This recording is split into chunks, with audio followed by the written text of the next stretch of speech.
Hi everyone, welcome back. 3.4 वाला topic complete कर लेते हैं। क्या है इंटरस्टेट वाटर डिस्प्यूट। ठीक है, न्यूज़ में क्यों है? न्यूज़ में इसलिए ये कह रहा है कि यूनियन कैबिनेट ने एक ट्रिब्यूनल बनाना अप्रूव किया है। कौन से ट्रिब्यूनल? कृष्णा पे जो वाटर की डिस्प्यूट चल रही है, कृष्णा नदी पे कौन कौन से स्टेट के बीच में आती है कृष्णा रिवर, वो देख लेना, वो इंपॉर्टेंट है यहाँ पे।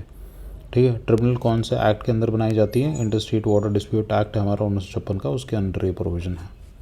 ठीक है, आगे क्या बता रहा है ये? आगे रेफरेंस दे रहा है कि सुप्रीम कोर्ट ने ना जो क्या कहते हैं सतलुज यमुना जो कैनल है जिसका डेवलपमेंट हो रहा है, तो उसके लिए पंजाब गवर्नमेंट को क्रिटिसाइज़ किया कि आप भी ये काम उस पर स्लो कर रहे हो। ठीक है, ये बस छोटा सा कंटेक्स है। कंटेक्स में ये इंपॉर्टेंट है, कृष्णा वाटर है उसकी ट्रिब्यूनल जो है उस पर जो डिस्प्यूट चल रहा है उसके लिए ट्रिब्यूनल बन रही है। ठीक है, आगे देखते हैं। चलो, अब ये बता रहा है mechanism to deal with interstate water. अगर डिस्प्यूट होता है तो उसको कैसे डील किया जाता है, ये इंपॉर्टेंट है अपने लिए। पहली चीज़ तो ये याद रखना, जो पानी है ना, पानी आता है स्टेट लिस्ट में, सबसे इंपॉर्टेंट। ठीक है, पानी आपका स्टेट लिस्ट में आता है, बट रिवर जो है ना आपके, इंटरस्टेट रिवर आपकी यूनियन लिस्ट में आती है।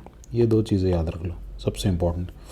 यूनियन में ही आती है ना, हाँ यूनियन में ही आती है।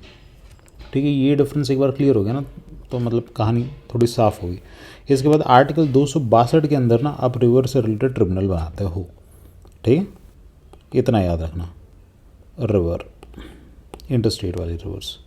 आगे देखते हैं, ये आर्टिकल 262 के अंदर आप ये ट्रिब्यूनल्स बना रहे हो, उसके लिए क्या है, कुछ एक एक्ट की बैकिंग है। एक्ट क्या है? इंटरस्टेट वाटर डिस्प्यूट आपका जो एक्ट है ये बना दिया गया था, इससे आप ट्रिब्यूनल्स बनाते हैं। इसमें क्या बोला है कि सेंट्रल गवर्नमेंट है, सेंट्रल गवर्नमेंट के पास पावर होती है। पावर सेंट्रल गवर्नमेंट क्या करता है? ट्रिब्यूनल्स को कॉन्स्टिट्यूट करता है। ठीक है, एडजुडिकेशन के लिए, केसेस को रिजॉल्व करने के लिए।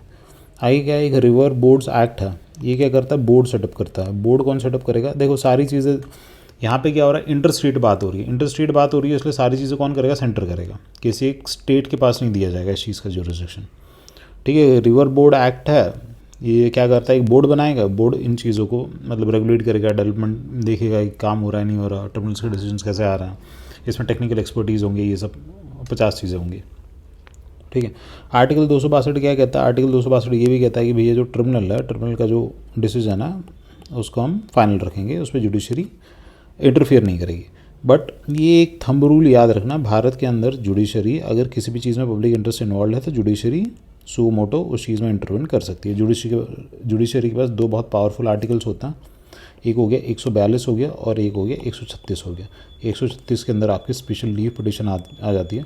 इसके अंदर 142 136 के अंदर क्या है, कोई भी ट्रिब्यूनल है भारत में, कोई भी कोर्ट है, हाई कोर्ट हो गया आपका, चलो मैक्सिमम हाई कोर्ट ले लेते हैं ना, सबसे ऊपर वही है, मतलब सुप्रीम कोर्ट के नीचे, तो इनके डिसीजंस को भी आप सीधे सीधे सुप्रीम कोर्ट में, मतलब सुप्रीम कोर्ट उठा सकता है, जुडिशरी उठा सकती है इन शॉर्ट। बट यहाँ पे हम सुप्रीम कोर्ट की बात कर रहे हैं 142 136 के केस में।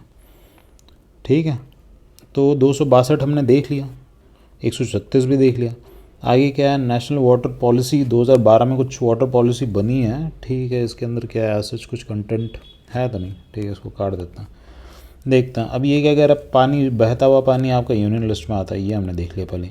ये कुछ इंटरनेशनल अब रूल्स बता रहा है पानी से रिलेटेड, रिवर से रिलेटेड, कि भैया पानी बेहतर है, सबको इक्विटेबल मिले, ये सब। अगर ये नाम याद कर सकते हो, हेलसिंकी और ये पता नहीं दूसरा क्या लिखा हुआ, कैंपियोनी कंसोलिडेशन, ऐसा कुछ, मैं आज तक कभी नहीं पढ़ा, ये इसमें दे रखा है।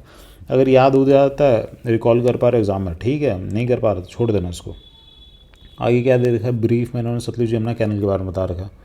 सतलुज यमुना कैनल जो है बहुत टाइम से इसका काम चल रहा है, डिस्प्यूट चल रही है। सतलुज यमुना किस किस के बीच में? हरियाणा है और पंजाब के बीच में, इनके बीच में डिस्प्यूट चल रहा था कि पानी को कैसे शेयर करना। अब ये क्या बता रहा है, ब्रीफली 1966 में शुरू हुआ था, 214 किलोमीटर की कैनल है। रिवर, रिवर याद रख लो इसमें, ये इंपॉर्टेंट है। रावी और बीस इन दोनों को जोड़ती है। ठीक है, इन दोनों से पानी को इधर उधर करती है, रावी और बीस है, RBS कर लो, रॉयल बैंक ऑफ स्कॉटलैंड जैसा होता है ना, तो रावी, बीस और सतलुज यमुना कैनल है। ठीक है, हरियाणा और पंजाब के बीच में। आगे क्या दे रखा, हरियाणा ने पहले ही अपना काम कंप्लीट कर लिया सतलुज यमुना का 1980 में, पंजाब ने नहीं किया क्योंकि पंजाब को लग रहा होगा हमारा पानी चला जाएगा। आगे देखते हैं, कृष्णा वाटर डिस्प्यूट के बारे में दे रखा है। रिवर्स के बारे में थोड़ा ध्यान से करना, UPSC क्वेश्चन पूछ लेती है, रिवर्स को रटना पड़ेगा, मैप्स में देख देख के रटना पड़ेगा। कृष्णा रिवर क्या बता रहा है, सबसे पहले बता रहा है कि ट्रिब्यूनल है, सेटअप की गई थी 1969 में। ठीक है, उसके बाद वापस ट्रिब्यूनल सेटअप की गई है 2004 में। ठीक है, कृष्णा रिवर के जो पानी का डिस्प्यूट है ना, कौन कौन से स्टेट्स के बीच में चल रहा है? आंध्र प्रदेश, तेलंगाना, अनडिवाइडेड जब से था तब से डिस्प्यूट चल रहा है, अब तो डिवाइड हो गया, तो अब जो डिस्प्यूट है वो थोड़ा सा आप कह सकते हैं एग्रीवेट हो गया। अब कृष्णा क्या है? कृष्णा सबसे पहले तो अपने बे ऑफ बंगाल में जाती है, तो वो क्या है, ईस्ट फ्लोइंग रिवर है, ये पता अपने को। कहाँ से निकलती है? महाराष्ट्र में निकलती है, महाराष्ट्र में महाबलेश्वर से निकलती है। इंपॉर्टेंट है यूपीएससी के लिए ये सब रटना। ये वो एक तो साला वो पूछ लिया था, अजंता कहाँ पे, कौन सी नदी के किनारे पे, और लूसेंट की एक किताब है, लूसेंट की किताब में एक लाइन में लिखा है वाघोरा नदी के किनारे पे। अब जिसने देख लिया होगा एग्ज़ाम में याद हो गया तो कर लिया।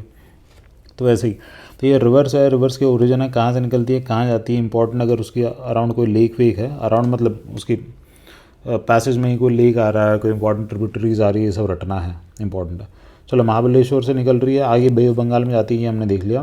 कहाँ कहाँ से जा रही है अपनी? महाराष्ट्र, कर्नाटका, तेलंगाना, आंध्र प्रदेश, ये आसान है याद करना, ठीक है। ईस्ट फ्लोइंग है तो इसी स्टेट से जा रही है। आगे देखो, आगे क्या कह रहा है, 2014 में क्या हुआ, तेलंगाना अपना क्रिएट हुआ। तेलंगाना क्रिएट हुआ तो आंध्र प्रदेश जो है, आंध्र प्रदेश ने क्या कहा कि तेलंगाना जो है, तेलंगाना को एज अ सेपरेट पार्टी आप ऐड कर लो, ये जो ट्रिब्यूनल जो है वो चल रही है। आगे क्या है, महाराष्ट्र और कर्नाटका ने बोला कि भैया देखो ऐसा है, पहले 3 पार्टी थी ना, 3 ही पार्टी रखोगे, 4 पार्टी हो जाएगी, महाराष्ट्र, कर्नाटका, तेलंगाना और आंध्र प्रदेश, तो फिर शेयर फिर डिवाइड करना पड़ेगा। रीडिस्ट्रीब्यूशन में क्या होगा, तेलंगाना को अपना शेयर मिलेगा, तो महाराष्ट्र कर्नाटका का जो शेयर है वो ग्रेजुअली कम हो जाएगा। तो बढ़िया है, कभी कभी पॉलिटी मतलब इश्यूज़ को जब आप पढ़ते हो ना तो मज़ा आता है, पता चलता है कि क्या क्या चल रहा है। बाकी क्या दे रखा है यहाँ पे, ट्रिब्यूनल सेटअप अंडर भारत में कौन कौन से ट्रिब्यूनल सेटअप कर रखे हैं, देखना एक बार देख लेना, ठीक है। मोटा मोटा आपको याद रह जाएगा। मोटा मोटा क्या है, ऊपर अपनी सतलुज यमुना का एक डिस्प्यूट चल रहा है, ठीक है, कृष्णा का चल रहा है, गोदावरी का चल रहा है, मोटी मोटी जितनी बड़ी बड़ी रिवर्स है ना सब पे डिस्प्यूट चल रहा है, ये मान के चलो। छोटी मोटी ये जैसे महादाई है, गोवा में फ्लो करती है, तो कर्नाटका गोवा इनके बीच में डिस्प्यूट चल रहा है, ठीक है, महाराष्ट्र भी इन्वॉल्व है उसमें। कृष्णा गोदावरी ये हमने देख लिया। कावेरी के बीच में डिस्प्यूट चल रहा है, कावेरी के बीच में तो कर्नाटका और तमिलनाडु में अच्छा खासा डिस्प्यूट चलता है, ठीक है, प्रोटेस्ट वगैरह हो जाती है। नर्मदा भी चल रहा है, नर्मदा बचाओ आंदोलन हुआ। बस यमुना गंगा इन रिवर्स पे डिस्प्यूट नहीं हुआ सच, जितना मुझे याद है फ़िलहाल के लिए, तो उनके बारे में हमने कभी ट्रिब्यूनल्स के बारे में ऐसा सुना नहीं है। तो ये था ब्रीफली 3.4। एंड करते हैं 3.4 को, मिलता है नेक्स्ट टॉपिक पे।